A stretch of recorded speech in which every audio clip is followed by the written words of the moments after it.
O Espiritismo desvenda os grandes enigmas da vida. De onde venho? Para onde vou?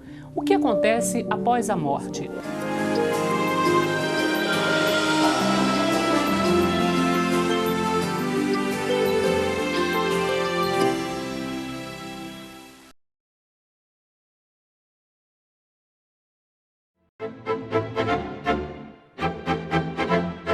Começa agora o programa Transição, a visão espírita para um novo tempo. Hoje o tema Educação. Esse tema vai ser abordado, vai ser aprofundado pelo Raul Teixeira, que é o nosso querido convidado deste programa. Obrigada pela presença novamente, essa presença renovada, Raul. Uma alegria grande, um prazer estar aqui. Chegamos na fase adulta, como é que são os relacionamentos nas empresas, no centro espírita, nos relacionamentos de maneira geral? É muito importante pensarmos nisso, porque hoje nós encontramos na sociedade todos os tipos de problemas relacionados à educação. Sim. Quando bem postas, quando mal postas. Dessa maneira, encontramos pessoas que, em razão daquilo que foi trabalhado com ela na infância, ela se exprime na vida adulta. Crianças que foram deixadas crianças pelos pais, tratadas como crianças o tempo todo, se tornam adultos infantilizados. Perfeito. Não se pode falar nada, faz beicinho, são pessoas hipersensíveis no sentido negativo do termo. Aquelas que eram donas do mundo, o pai não podia negar nada, ele pode tudo, não tem limites. Então nós encontramos hoje os adultos que não têm limites. Onde eles estão, eles gritam alto no celular, não importa quem esteja do lado, eles falam alto ao telefone, eles gritam, eles fazem batuque. No apartamento onde eles moram, a festa vai pelas madrugadas, não importa o vizinho, não importa se há hospitais, eles são os donos do mundo. E ainda há aqueles que dão carteirada. Sabe, sim, com quem está falando? Sim. Isso tudo eles aprenderam na infância, na juventude, com aqueles que deveriam educá-los. De modo que o processo educacional desenvolvido com o ser, ele vai desembocar na fase adulta. No Livro dos Espíritos, Allan Kardec chega a dizer que a educação é a arte de formar caracteres. Porque ele alude ao fato de que se costuma esquecer no mundo a questão educacional no âmbito da economia. Então, se no âmbito da economia, os nossos economistas tivessem recebido essa educação, que é a mudança de caráter, nós não teríamos os problemas econômicos que temos hoje no mundo. Então, desde que pensamos que educar é a arte, é o ofício, é a capacidade de moldar caracteres, entenderemos que há boa educação, porque há bons caracteres, e há má educação, porque há maus caracteres. Então, quando se diz que alguém não tem educação, em verdade tem uma má educação. Todo mundo tem educação, mas a qualidade dessa educação é que é o problema.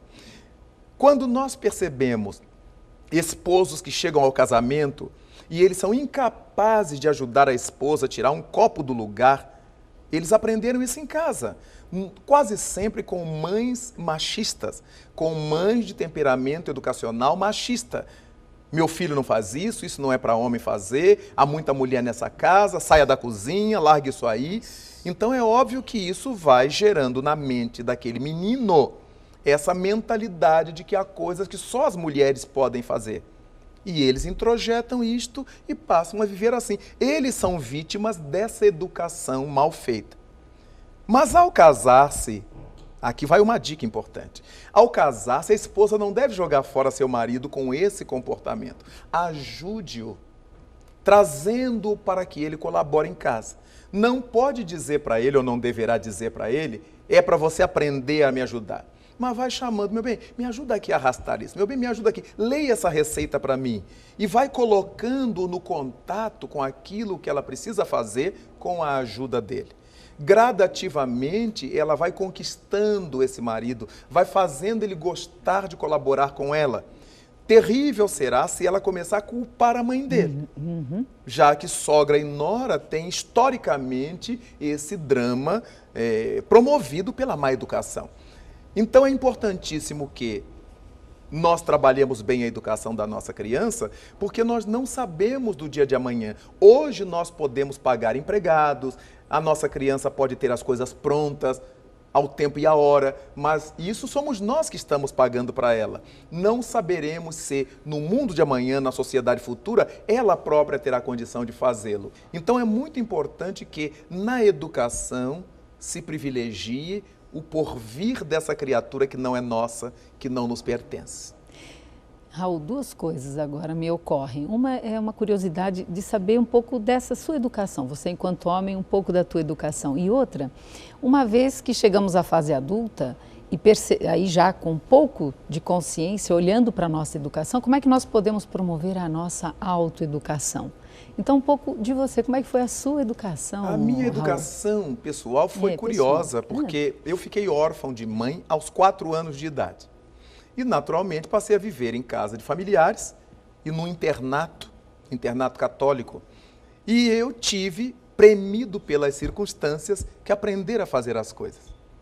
E quando fui viver com familiares e, posteriormente, com a minha irmã, uma de minhas irmãs, meu pai me dizia sempre, meu filho, ajude para que você não seja pesado.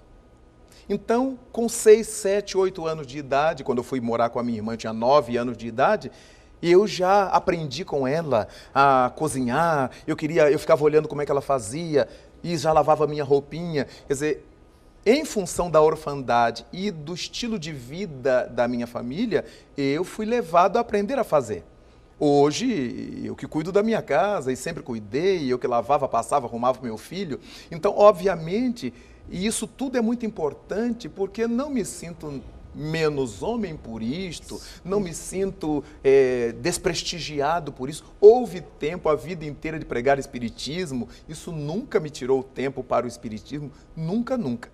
Então, não é o problema aprender a fazer as coisas. Eu gosto de fazer, sei fazer e posso orientar algum secretário que eu tenha na minha casa.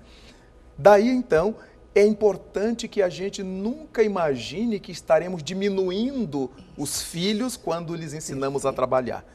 A classe média, muitas vezes, tem uma ideia, um conceito equivocado de trabalho adquirido da interpretação negativa da Bíblia, de que Deus castigou o homem fazendo-o trabalhar, ganhar o pão com o suor do rosto. Quando Jesus ensinou que meu Pai trabalha sempre, Ele trabalha também, logo o trabalho é lei divina. O Espiritismo nos fala da lei do trabalho. Então, a partir daí, as mães, os pais vão ensinando a seus filhos a fazer as coisas. A mãe chama para colaborar em casa. Aí a criança pergunta, por exemplo, o que eu vou ganhar? Mas você vai ganhar a comida que você vai comer. Eu não estou cozinhando para você. Eu não perguntei quanto é que você vai me pagar. Então, por que você, para me ajudar, você quer ganhar? O pai chama o menino para ajudar a lavar o carro no fim de semana. Ah, pai, o que você vai me dar? Ué, mas sou eu que lhe levo na escola, meu filho, nesse carro. É o nosso carro. Você deve nos ajudar a lavá-lo porque é seu também. Então, não precisa gritar, bater, agredir, xingar. Apenas logicar com a criança, mas colocá-la no rol. Hoje em dia, nem os meninos aprendem, nem as moças aprendem, porque cada qual tem que estudar. Os pais querem que eles estudem, mas o estudo não atrapalha aprender as coisas de casa, aprender a colaborar em casa, ser útil à vida, ser útil na vida. De modo que é muitíssimo importante verificarmos isto, porque os adultos que nós vamos nos tornando, teremos a segurança que a educação nos tenha dado ou a grande insegurança que a má educação nos tenha dado. Então, quando os pais estiverem educando seus pequenos, não lhes deem medo de escuro, mas se os filhos apresentarem medo de escuridão, mesmo sem que lhes tenha sido imposto, respeite. Não lhes imponha ficar no lugar escuro, porque como eles são espíritos, nós não sabemos de que realidades espirituais eles vêm. Não custa colocar uma lâmpadazinha de quarto de bebê, onde haja uma penumbrazinha e que ele não se sinta na escuridão, até que ele gradativamente possa se libertando desse medo. Às vezes nossas crianças apresentam medos, e mesmo nós adultos, que a gente não sabe de onde vieram esses medos. Daí então a importância da gente não forçar a situação, mas ir ajudando o filho a vencer o medo. Não colocar nos filhos medo de pessoas. Olha o guarda, hein? Olha o velho, hein? Olha o preto. A injeção. Eu me lembro que, dada ocasião, caminhando numa das ruas do centro do Rio de Janeiro, ia na minha frente uma senhora com uma criança, uma menina, que devia ter seus 4 anos. E a menina fazia pirraça, e eu não sei por que razão, e a mãe tentava levantá-la, e ela queria ficar sentada no chão. E eu vinha caminhando e escutei quando ela disse para a criança, olha lá o preto. Era eu. O preto era eu, por incrível que pareça. E aí eu cheguei perto e disse, mas que educação ruim que a senhora está dando à sua filha. E ela se assustou, ela não se deu conta de que eu tinha ouvido. Como é que a senhora ensina a sua filha a ter medo de pretos? Daqui a pouco ela cresce uma moça racista e não vai saber por quê. Não tem que ensinar a ela a ter medo do preto, do velho do saco, do guarda, nada disso. Tem que ensinar a ela que é importante ela obedecer à sua mãe. Então ela tem que levantar-se porque o chão é sujo. A senhora teria que dar uma outra razão para sua filha. E ficamos ali nos 5 minutos, eu falando e ela me ouvindo, expectante, ela não imaginava que eu fosse ouvir e dar aquela resposta. Eu não podia perder aquela oportunidade, porque é uma covardia que os adultos fazem com a criança, por não saberem que a criança é espírito. E o que você coloca na mente dela, ela absorve. Isso fez Maria Montessori chamar a criança, ou a mente infantil, de mente absorvente. Tudo que a gente lhe passa, ela fixa, positivamente ou negativamente. Depois de adultos, quantas perturbações o psicólogo, o analista tem que trabalhar na mente do adulto em função do que a mãe pôs. E aí se diz, em linguagem psicológica, tem que matar essa mãe que está atormentando a mente daquela criatura. Tem que desligá-la daquela pressão da mãe, porque é a mãe fundamentalmente responsável. Quando Allan Kardec, o codificador do Espiritismo, pergunta, dentre as missões mais importantes que Deus delegou às pessoas, qual é a mais importante? A que ele delegou aos homens ou a que ele deferiu às mulheres? E a resposta é fundamental. A missão das mulheres é mais importante que a do homem. Por quê? Porque é ela que o educa. Então, a partir daí, é importantíssima essa convicção de que, sem querer colocar peso sobre a mulher, ela tem um papel belíssimo, um papel fundamental, que é o de ajudar a vida a crescer, a nortear o planeta, porque o bom ou o mau general, o bom ou o mau professor, o bom ou o mau profissional, o bom ou o mau homem, ele tem como elemento de base a educação que tenha recebido de sua mãe, ou de qualquer outra mulher que haja impulsionado seus passos para a vida.